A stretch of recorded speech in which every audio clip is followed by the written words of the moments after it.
మన ప్రభువును రక్షకుడైన యేసుక్రీస్తు వారి మధురమైన నామంలో సిలువే నా విందు కార్యక్రమాన్ని వీక్షిస్తున్న మెట్రో టీవీ ప్రేక్షకులకు, క్రైస్తవ సమాజానికి శుభాలు తెలియజేస్తున్నాను. Praise the lord. ఒక కీర్తన పాడుకొని ప్రభునామాన్ని మహిమపరుద్దాం. ప్రభువారిచ్చిన కీర్తన అండి.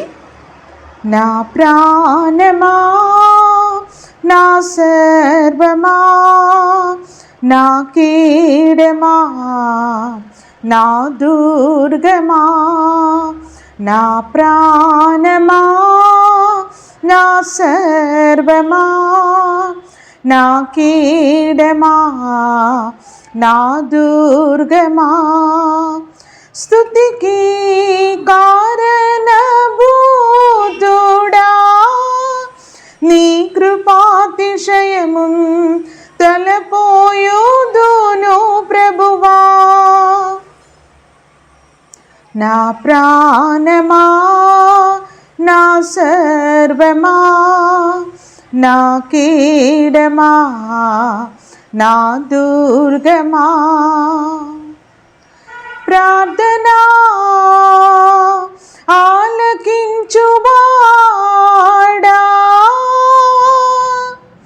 సర్వ శరీరులు నీ యొద్దకు వచ్చెదరు. ప్రార్థనా ఆలకించువాడా, సర్వ శరీరులు నీ యొద్దకు వచ్చెదరు. నీ చాడలు సారము వెదజల్లును, యుగములన్నిటా నీకే నా స్తోత్రము. నీ జాడలు సారము వెదజల్లును, యుగములన్నిటా నీకే నా స్తోత్రము. నా ప్రాణమా, నా సర్వమా, నా కీడమా, నా దుర్గమా, నా ప్రాణమా, నా సర్వమా, నా కీడమా, నా దుర్గమా, స్తుతికి కారణభూతుడా, నీ కృపాతిశయము తలపోయుదును ప్రభువా. స్తుతికి కారణభూతుడా, నీ కృపాతిశయము తలపోయుదును ప్రభువా. నా ప్రాణమా, నా సర్వమా, నా కీడమా, నా దుర్గమా, నీ కృపా బాహుల్యమును జ్ఞాపకము చేసుకుందుం దేవా. నీ కృపా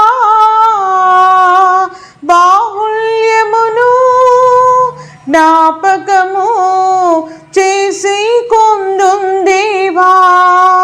నీ దయా కిరీటము ధరింపచేసి, నీ గూడారములో అతిథిగానుందుం. నీ దయా కిరీటము ధరింపచేసి, నీ గూడారములో అతిథిగానుందుం. నా ప్రాణమా, నా సర్వమా, నా కీడమా, నా దుర్గమా. Praise the Lord. హల్లెలూయా. ప్రభువారు మనలను ఎంతగానో జ్ఞాపకం చేసుకొని ఈ యొక్క 2024వ సంవత్సరంలో 6 మాసములు 6 నెలలు పూర్తి చేసుకొని జూలై మాసంలో ప్రభు అడుగు పెట్టడానికి ప్రభువారు మనకెంతగానో అనుమతినిస్తూ ఉన్నారు. ప్రియమైన వారులారా, దేవుని ఒక వాక్యము సెలవిస్తూ ఉంది, మన కాలగతులు దేవుని వశములో ఉన్నవని. సర్వజీవుల కన్నులు దేవుని వైపు చూచుచున్నవి. తగిన సమయమున మరి యెహోవా దేవుడు మనకు ఆహారం అనుగ్రహించినట్లుగా మరి ప్రభువారు ఈ యొక్క 6 మాసములు నిశ్చయముగా దేవుడు మన పట్ల నమ్మదగిన దేవుడుగా ఉండి మనము శ్రేష్టమైన వారము, మంచి వారము, మరి దేవుడు మనలను ఉంచాల్సిన స్థితిలో మనము లేనప్పటికీ అనేకమైన బలహీనతలు, కొరతలు, కొదువలు మనలో ఉన్నప్పటికీ ప్రభువారు మనలను కనికరిస్తూ, క్షమిస్తూ, మరి మనలను దేవుడు జ్ఞాపకం చేసుకుంటూ మరి ఒక్కొక్క దినము పగలు, రాత్రి, మధ్యాహ్నము కాచి కాపాడుతూ దేవుడు మనలను, మన కుటుంబాన్ని, దేవుడు మరి ప్రభువారు మనకు అనుగ్రహించిన సంఘమును, సేవకులను కాచి కాపాడుతూ మరి నూతనమైన మాసములో, జూలై మాసములో మరి మనలను ప్రవేశపెడుతున్న దేవాది దేవునికి కోట్ల కొలది స్తుతులు, స్తోత్రములు చెల్లిస్తున్నాను. ప్రియమైన వారలారా, దేవుని నుండి అనేకమైన మేలులను మనం పొందుకుంటున్నాం. ముఖ్యముగా దేవుడు మన యొక్క అన్నపానములను దేవుడు ఆశీర్వదిస్తూ ఉన్నాడు. మరి పగలు మేఘస్తంభముగా, రాత్రి అగ్నిస్తంభముగా ఇశ్రాయేలు ప్రజలను ఏ విధముగా ప్రభువారు నడిపించి ఉన్నారో ఆ విధముగానే పరిశుద్ధాత్మ దేవుడు కూడా మనలను ఈ యొక్క ఆత్మ సంబంధమైన కానాను యాత్రలో దేవుడు మనకు తోడుగా ఉన్నాడు. ఈ అరణ్య యాత్రలో అనేకమైన ఒడిదుడుగులు, అనేకమైన ఇరుకైన పరిస్థితులు, అనేకమైన ప్రతికూల పరిస్థితుల్లో కూడా మరి అనేకమైన దీవెనలతో, ఆశీర్వాదములతో మరి తులతూగుతున్న స్థితిలో ఉన్నప్పటికీ దేవుడు అన్ని పరిస్థితులను మన జీవితంలోనికి అనుమతిస్తూ మరి దేవుని యొక్క కృపాతిశయమును మనం జ్ఞాపకం చేసుకున్నట్లుగా, దేవుని వైపు మాత్రమే మనం చూచినట్లుగా, మన దేవుడు మనకు అనుగ్రహించిన నోటితో, ఆత్మతో, ప్రహర్షముతో మనము ప్రభుని స్తుతించేటట్టుగా, దేవుని యొక్క చిత్త ప్రణాళికలో మనం నడుచున్నట్లుగా మరి దేవుని యొక్క ఉద్దేశమై ఉన్నది మన పట్ల.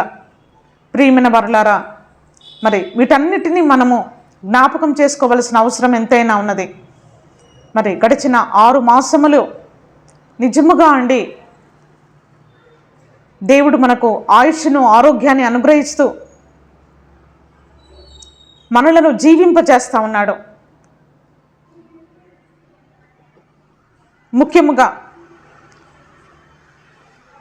మరి ప్రభువారు మనతో మాట్లాడుతున్న మాట ఏంటి అంటే, చూడండి, యోహాను సువార్త 6వ అధ్యాయము 63వ వచనము. ఆత్మయే జీవింప చేయుచున్నది, శరీరము కేవలము నిష్ప్రయోజనము. నేను మీతో చెప్పి ఉన్న మాటలు ఆత్మయు జీవమునై ఉన్నవి. మరొకసారి నేను చదువుతున్నానండి. యోహాను సువార్త 6వ అధ్యాయము 63వ వచనము. ఆత్మయే జీవింప చేయుచున్నది, శరీరము కేవలము నిష్ప్రయోజనము. నేను మీతో చెప్పి ఉన్న మాటలు ఆత్మయు జీవమునై ఉన్నవి. Praise the Lord. హల్లెలూయా. ఆత్మయే జీవింప చేయుచున్నది, శరీరము కేవలము నిష్ప్రయోజనము. ప్రియమైన వారులారా, శరీర సంబంధమైన జీవితం ఉన్నది, ఆత్మ సంబంధమైన జీవితం కూడా ఉన్నది. మరి మనం ఎంత పాలు, మరి ఎంత ప్రియారిటీ, ఎంత ప్రాముఖ్యత మనం ఇస్తున్నామో ఆత్మ సంబంధమైన జీవితానికి లేదా శరీర సంబంధమైన జీవితానికి. శరీరము కేవలం నిష్ప్రయోజనమని దేవుని యొక్క వాక్యం సెలవిస్తూ ఉంది. ఎందుకంటే ఈ లోకంలో మనం జీవించేది మరి తాత్కాలికము గనక. ఆత్మయే మరి ఈ లోకములో, భూలోకములో, ఆ తర్వాత దేవుని యొక్క రాజ్యములో కూడా మరి నిరంతరము ప్రభువలే మనము కూడా జీవించినట్లుగా మరి దేవుడు మనలను తీర్చిదిద్దుతా ఉన్నాడు. శరీరము కేవలం నిష్ప్రయోజనము. ఈ ఒక్క మాట మన ఆత్మ సంబంధమైన జీవితంలో మన యొక్క మైండ్లో ఈ యొక్క మాట నాటుకోవాలని నేను కోరుచున్నాను. ఎందుకంటే పగలు లేచిన దగ్గర నుంచి రాత్రి పడుకున్నంత వరకు మనం ఈ యొక్క శరీరంలోనే ఉన్నాము, ఇంకా ఆత్మలో మరి మహిమలో చేర్చబడలేదు. ఈ శరీరంలోనే జీవిస్తూ ఉన్నాము. ఈ లోకంలో శరీర సంబంధులుగా జీవిస్తూ ఉన్నాము, శరీరంలో ఉన్నాము గనక. కానీ దేవుని యొక్క వాక్యం సెలవిస్తూ ఉంది, ఈ లోకంలో మనము జీవిస్తున్నప్పటికీ శరీర సంబంధులుగా, ప్రకృతి సంబంధులుగా, మరి భూ సంబంధులుగా మనం జీవించకూడదని దేవుని యొక్క వాక్యం సెలవిస్తూ ఉంది. ఆత్మయే జీవింపచేయుచున్నది. ప్రియమైన వారులారా, ఈ లోకంలో జీవిస్తున్నప్పటికీ ఆత్మ సంబంధమైన వాటి విషయాలలో మనము కేంద్రించినట్లుగా, మన మనసు నిలుపునట్లుగా, మన హృదయాన్ని మనము దృఢపరుచుకున్నట్లుగా పరిశుద్ధాత్మ దేవుడు అట్టి తెలివి, అట్టి ప్రత్యక్షత, ఈ చివరి దినాలలో కావలసిన మెలకు కలిగిన ఆత్మ దేవుడు మనందరికీ దయచేయునుగాక. 2వ దినవృత్తాంతములు 26వ అధ్యాయము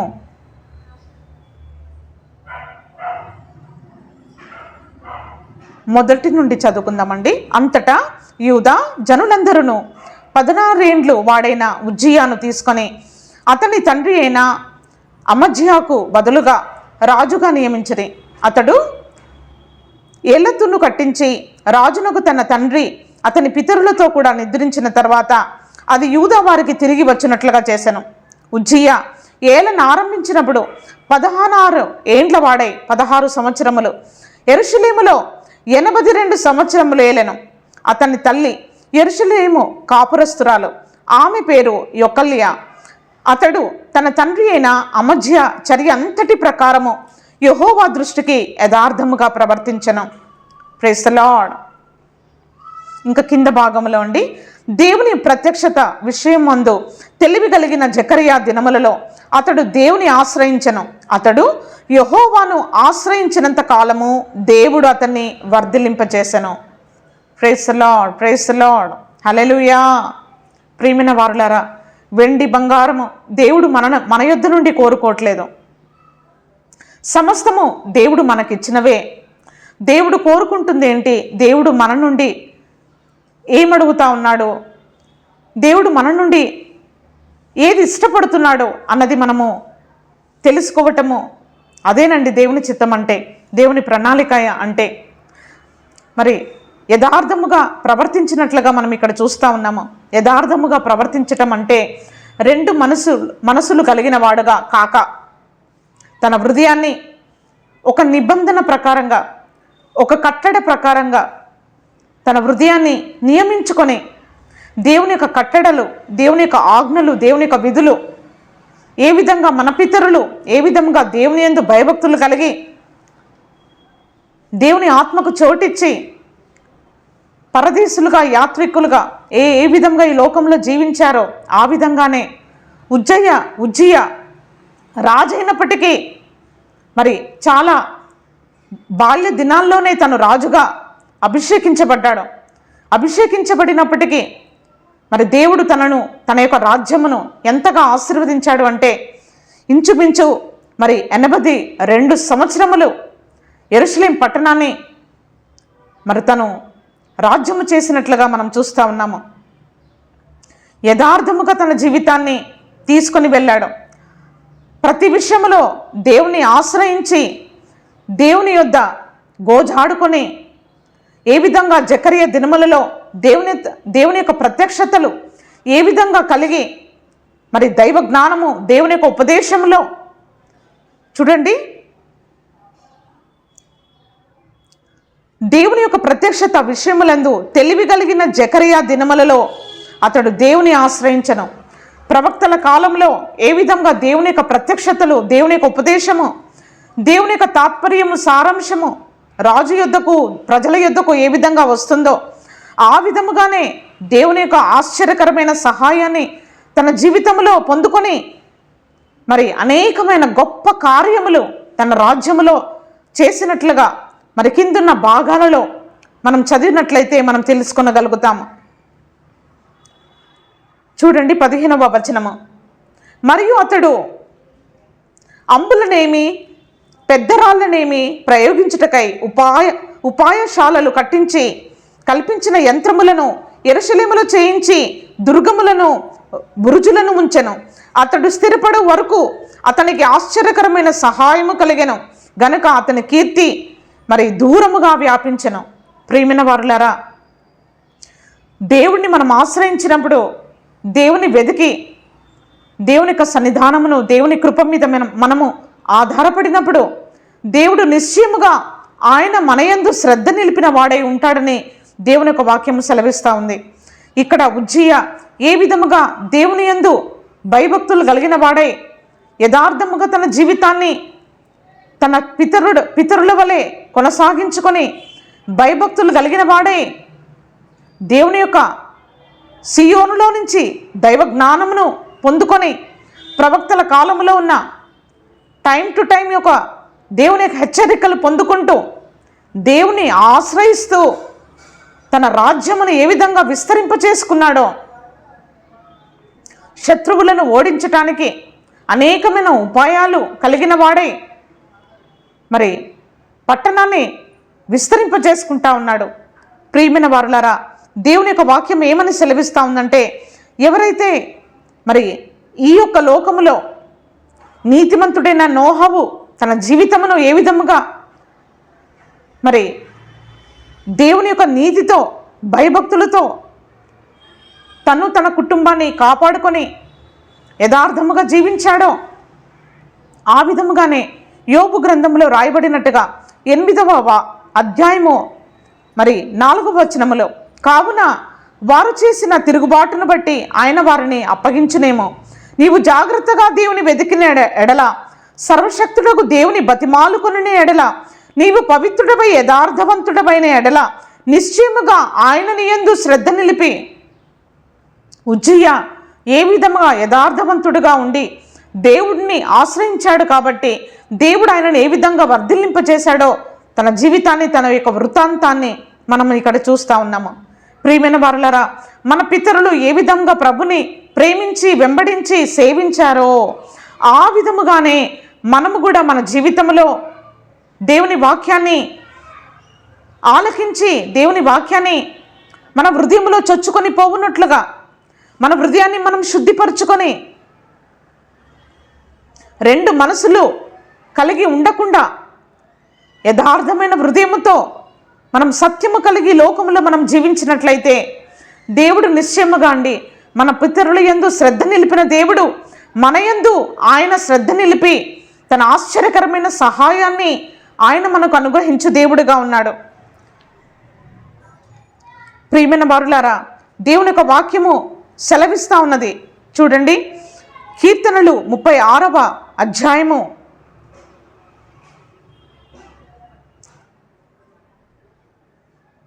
6వ వచనము నుండి, నీ నీతి దేవుని యొక్క పర్వతములతో సమానము, నీ న్యాయ విధులు మహా గాధములు. యెహోవా నరులను జంతువులను రక్షించువాడవు నీవే. దేవా, నీ కృప ఎంతో అమూల్యమైనది.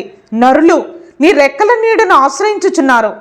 నీ మందిరము యొక్క సమృద్ధి వలన వారు తృప్తి నొందుచున్నారు. నీ ఆనంద ప్రవాహములోనిది నీవు వారికి త్రాగనిచ్చుచున్నావు. నీ యొద్ద జీవపు ఊట కలదు. నీ వెలుగును పొందియే మేము వెలుగును చూచుచున్నాము. ప్రియమైన వారులారా, నీ వెలుగును పొందియే మేము వెలుగును చూచుచున్నాము.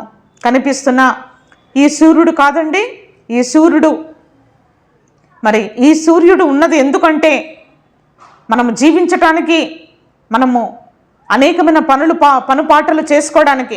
కానీ నీతి సూర్యుడైన యేసుక్రీస్తు ప్రభుల వారి గురించి ఇక్కడ సంబోధించబడతా ఉంది. నీ వెలుగును పొందియే మేము వెలుగును చూచుచున్నాము. ప్రియమైన వారులారా, ఈ వెలుగు ఎటువంటి వెలుగు? ఈ వెలుగు ప్రకృతి సంబంధమైన వెలుగా? ఈ వెలుగు దేవుని వెలుగా? చూద్దామండి. 56వ సంకీర్తన 11వ వచనము, నేను దేవుని యందు నమ్మిక ఉంచి ఉన్నాను, నేను భయపడను. నరులు నన్నేమి చేయగలరు? దేవా, నీవు మరణములో నుండి నా ప్రాణమును తప్పించుచున్నావు. నేను జీవపు వెలుగులో దేవుని సన్నిధిని సంచరించున్నట్లు జారిపడకుండా నీవు నా పాదములను తప్పించి ఉన్నావు. జీవపు వెలుగు. Praise the Lord. హల్లెలూయా. ప్రియమైన వారులారా, మామూలు వెలుగు కాదు. నీ వెలుగును పొంది మేము వెలుగును చూచుచున్నాము. ఆ వెలుగు మామూలు వెలుగు కాదండి, పగటి వెలుగు కాదు, జీవపు వెలుగు. నేను జీవపు వెలుగులో దేవుని సన్నిధిని సంచరించినట్లు, జారి పడకుండానట్లు నా పాదములను నీవు తప్పించి ఉన్నావు. ఈ లోకములో మనం జారి పడకుండానట్లు, మన పాదము త్రొట్టిల్లకుండానట్లు, తడబడకుండానట్లు దేవుని యొక్క జీవపు వెలుగులో మనము నడవటము ఎంతో ప్రాముఖ్యతమండి. ప్రియమైన వారులారా, మరి ఈ యొక్క జీవపు వెలుగులో మనం నడవాలన్నదే దేవుని యొక్క వాంఛ అయి ఉన్నది, దేవుని యొక్క ప్రణాళిక అయి ఉన్నది. ఆ జీవపు వెలుగును మనము కోరుకుందాము. చూడండి,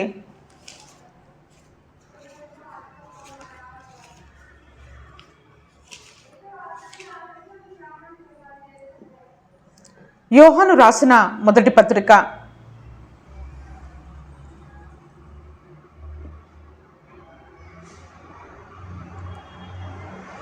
7వ వచనము 6 నుండి, ఆయనతో కూడా సహవాసము గలవారమని చెప్పుకొని చీకటిలో నడిచినడల మనము అబద్ధమాడుచు సత్యమును జరిగింపకొందుము. ఒకవేళ మనం ఈ లోకములో మరి ఇంకను చీకటిలో ఉన్నట్లయితే, ఇంకను జీవపు వెలుగైన నిజమైన వెలుగులో మనము నడవకుండున్నట్లయితే మనం ఇంకను చీకటిలో ఉన్నట్టే. అయితే ఆయన వెలుగులో ఉన్న ప్రకారము మనమును వెలుగులో నడిచినడల మనం అన్యోన్యమైన సహవాసము గలవారమైందుము. అప్పుడు ఆయన కుమారుడైన యేసు రక్తము ప్రతి పాపము నుండి మనలను పవిత్రులుగా చేయును. Praise the Lord, hallelujah.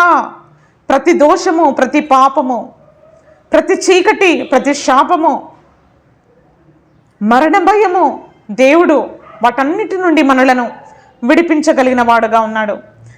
ప్రియమైన వారులారా, ఏ విధముగా మన పితరులు అన్యోన్యమైన సహవాసము గలవారై ఈ లోకంలో జీవించారో మనము కూడా అదే విధముగా దేవునితో అన్యోన్యమైన సహవాసం గలవారమై దేవుని యొక్క వాక్యపు వెలుగులో దైవ సేవకులు ఏ విధంగా మనకి ఉపదేశిస్తున్నారో, ఏ విధంగా మనకి బోధిస్తున్నారో, పరిశుద్ధాత్మ దేవుడు మనతో ఏ విధంగా మాట్లాడుతూ ఉన్నాడో మనము చెవియొగ్గిన వారమై దేవుని వాక్యాన్ని మనము అనుసరించినట్లయితే, దేవుని వాక్యాన్ని మనము గైకొన్నట్లయితే నిశ్చయముగా దేవుడు మనలను నీతిమంతులుగా తీర్చి యథార్థవంతుల యొక్క పట్టికలో మన పేరు కూడా రాసి గొర్రెపిల్ల జీవ గ్రంథమందు మన పేరును కూడా ఆయన మనలను లిఖింప చేయగలిగిన వాడుగా ఉన్నాడు.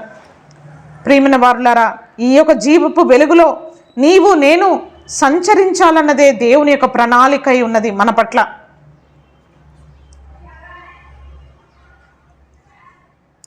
ప్రియమైన దేవుని జనాంగమా, మరి ఈ యొక్క జీవపు వెలుగులో మనము నడుచున్నట్లుగా ఈ చివరి దినాలలో, అంత్య దినములలో, కడవరి దినములలో మనకు కావలసిన మనోధైర్యము, మనకు కావలసిన ఆత్మ సంబంధమైన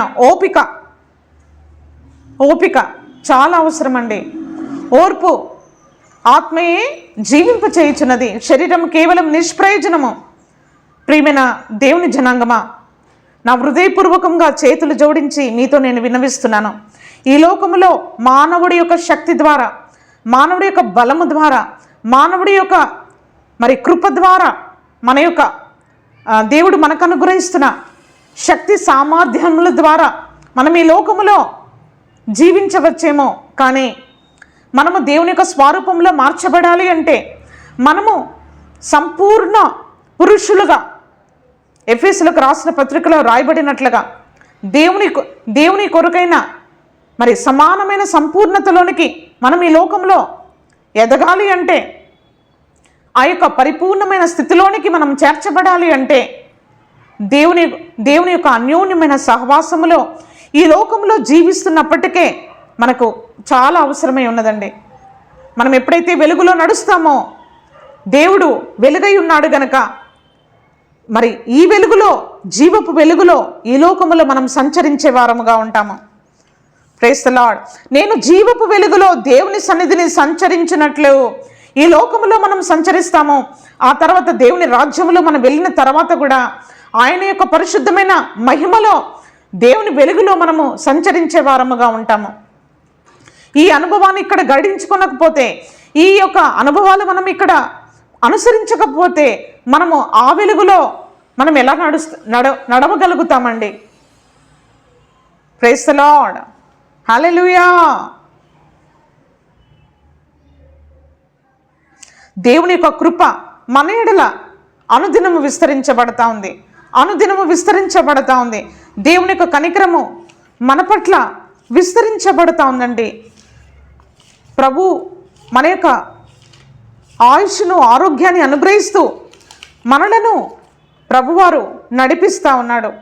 దేవుని యొక్క మరి ఉన్నతమైన ప్రణాళిక, ఉన్నతమైన మరి దేవుని యొక్క ఉపదేశము మన పట్ల ఏంటి అంటే,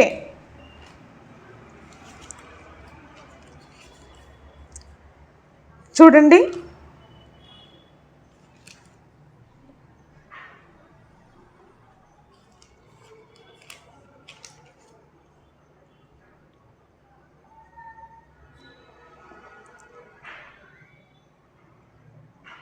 అపోస్తల కార్యములు 9వ అధ్యాయము 17వ వచనము చివరి భాగములో, అననీయ వెళ్ళి ఆ ఇంట ప్రవేశించి అతని మీద చేతులుంచి, సౌలా, సహోదరుడా, నీవు వచ్చిన మార్గములో నీకు కనబడిన ప్రభువైన యేసు నీవు దృష్టి పొంది పరిశుద్ధాత్మతో నింపబడినట్లు నన్ను పంపియున్నాడని చెప్పాను. ప్రియమైన వారలారా, ఏ విధముగా మరి క్రొత్త నిబంధన సంఘములో ఉండే ప్రభుని వెంబడించిన విశ్వాసులు సౌలు పౌలుగా ఏ విధంగా మార్చబడ్డాడో, దైవ ప్రత్యక్షత కలిగిన వాడే మరి ఏ విధముగా మరి తన యొక్క కళ్ళకున్న పొరలు ఇహలోక దేవత కలగజేసిన అంధత్వము నుండి విడిపించబడి పరిశుద్ధాత్మ చేత నింపబడ్డాడండి. ఆ పరిశుద్ధాత్ముడే దేవుని యొక్క నిజమైన వెలుగు. ఆ వెలుగులో, ఆ సహవాసములో మనము జీవించాలన్నదే దేవుని యొక్క ప్రణాళిక. అప్పుడే అతని కనుల నుండి పొరల వంటివి రాలగా దృష్టి కలిగి లేచి బాప్తిసము పొందెను.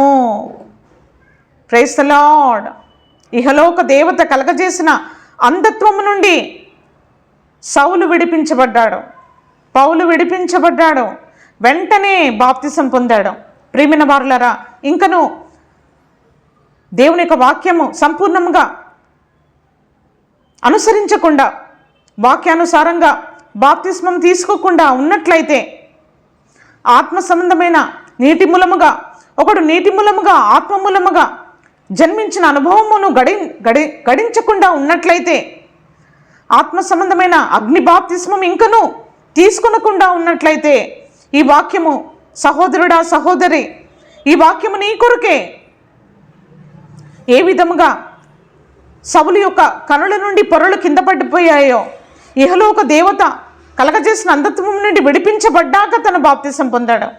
మరి నీ బాప్తిసానికి అడ్డేంటి? నీవు తీసుకోకుండా, ఆత్మ మూలముగా నువ్వు జన్మించకుండా ఇహలోక దేవత అడ్డగిస్తుందేమో. ఒకసారి మనలను మనము పరీక్షించుకుందాము.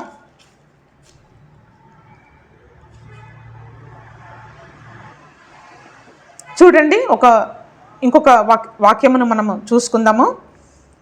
అపోస్తల కార్యములు 10వ అధ్యాయము 44వ వచనము. పేతురు ఈ మాటలు ఇంకా చెప్పుచుండగా అతని బోధ విన్న వారందరి మీదకి పరిశుద్ధాత్మ దిగెను.